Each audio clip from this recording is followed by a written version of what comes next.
नवी मुंबई व रायगड जिल्ह्यातील ताज्या बातम्या आणि घडामोडींसाठी सबस्क्राईब करा वादळवारा लाईव्ह चॅनल आणि दाबा बेल आयकॉन।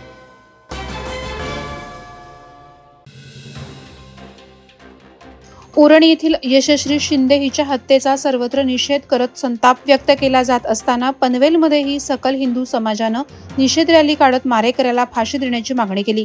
लोकशाहीमध्ये अशा वृत्तीला जागी शिक्षा देण्याची तरतूद हवी, अन्यथा अशा वृत्तीला ठेचून काढलं पाहिजे, असे संताप आमदार प्रशांत ठाकूर यांनी निषेध रॅलीवेळी व्यक्त केला। आमदार ठाकूर पुढे म्हणाले की आपण एकत्र जमून शासन व्यवस्थेला जाग करत आहोत। महिलांना वाईट वागणूक देणारे आपल्या समाजात राहिले तर तो समाज कधीच पुढे जाऊ शकत नाही। उरणची यशश्री शिंदे आणि नवी मुंबईतील अक्षता म्हात्रे यांच्या निर्घृण हत्येप्रकरणी रसायनी सर्वपक्षीय सामाजिक संघटना, महिला बचत गट एकत्र येऊन नवीन पोसरी हनुमान मंदिर ते मोहपाडा असा जन आक्रोश मोर्चा काढला। हा मोर्चा नवीन पोसरी बाजारपेठेतून मुख्य रस्त्याने मोहपाडा प्रवेशद्वारातून मोहपाडा मुख्य बाजारपेठेतील शिवाजी महाराज चौकात नेण्यात आला। दोषींना फाशीची शिक्षा झालीच पाहिजे, त्यासाठी खटला फास्ट ट्रॅक कोर्टात चालवावा अशी मागणी शासनाकडे केली आहे।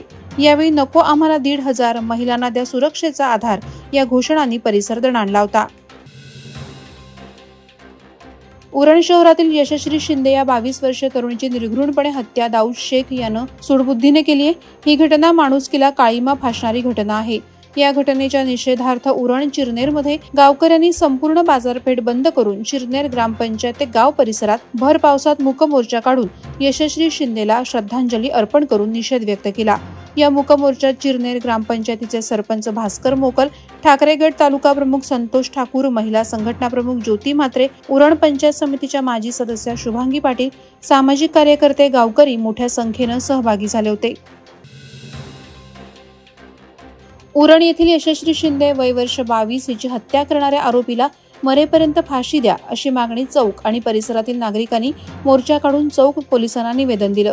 आमची भगिनी, आमची मुलगी यशश्री हिच्यावर जो अत्याचार झालाय तो माणुसकीला काळीमा फासण्या पलीकडचा आहे अशी तीव्र प्रतिक्रिया उमटली आहे। या अत्याचाराला सर्व चौक ग्रामस्थ आणि परिसरातील नागरिकांच्या वतीनं तीव्र निषेध करण्यात आला। तसंच नराधमाला मरेपर्यंत फाशीची शिक्षा व्हावी अशी मागणी निवेदनात नमूद करण्यात आली।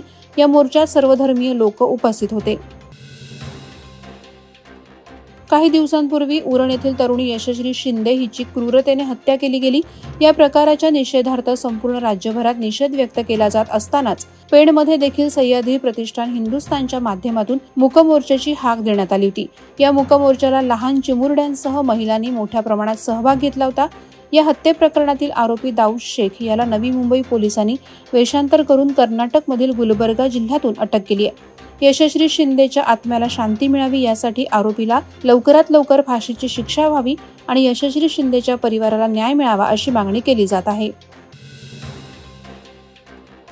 नवी मुंबईच्या बेलापुरातील अक्षता म्हात्रे या विवाहितेची शिलफाटा मंदिरात अमानुष अत्याचार करून हत्या केल्याची घटना ताजी असतानाच उरणमधील 22 वर्षीय यशश्री शिंदेची अत्यंत क्रूरपणे हत्या करण्यात आली। दाऊद शेख नावाच्या व्यक्तीने ही हत्या केल्याचा आरोप तिच्या वडिलांनी केला। या घटनेनंतर संपूर्ण राज्यात सर्व स्तरातून निषेध केला जात असून हिंदू जनजागृती मंचाच्या वतीनं नागोठणे शहरातून दोन्ही भगिनींच्या हत्येच्या निषेधार्थ निषेध मोर्चा काढण्यात आला। यावेळी फाशी द्या, फाशी द्या, नराधमांना फाशी द्या या घोषणांनी नागोठणे शहर दणाणून गेलं होतं।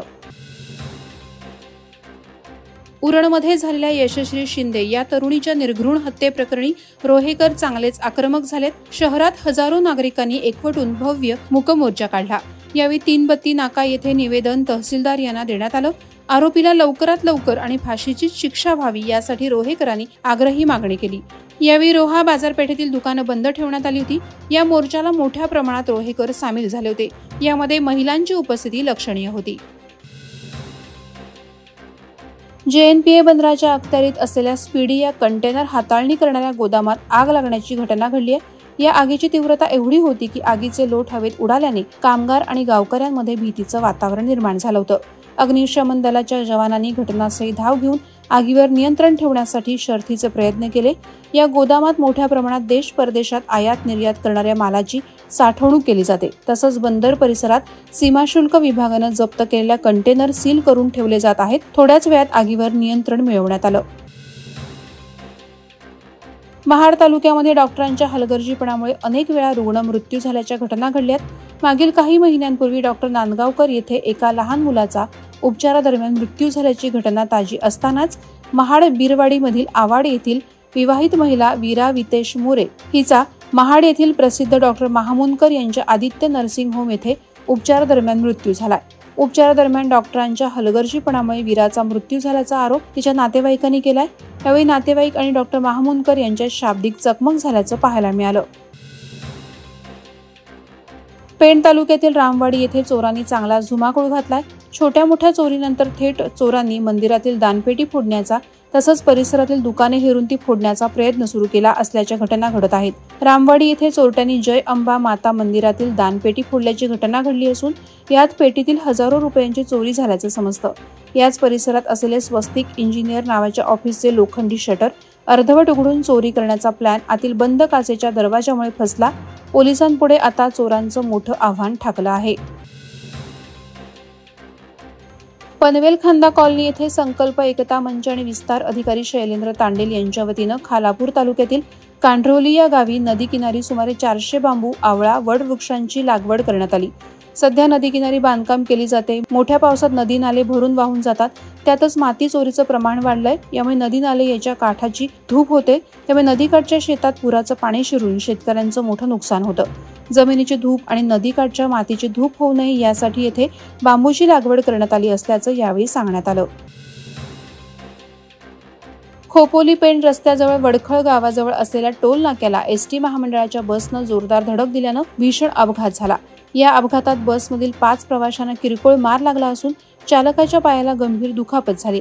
एसटी महामंडळाची बस पेणहून खोपोलीकडे जात होती। ही बस प्रवासी घेऊन जात असताना वडखळ गावाजवळ आली असता चालकाचं बसवरील नियंत्रण सुटल्याने बसने समोरील टोल नाक्याच्या लोखंडी खांबाला जोरदार धडक दिली। या अपघातात बसमधील 5 प्रवाशांना किरकोळ मार लागला असून बसचं देखील मोठं नुकसान झालंय। वादळवारा लाईव्ह साठी न्यूज ब्युरो रायगड। नवी मुंबई व रायगड जिल्ह्यातील ताज्या बातम्या आणि घडामोडींसाठी सबस्क्राईब करा वादळवारा लाईव्ह चॅनल आणि दाबा बेल आयकॉन।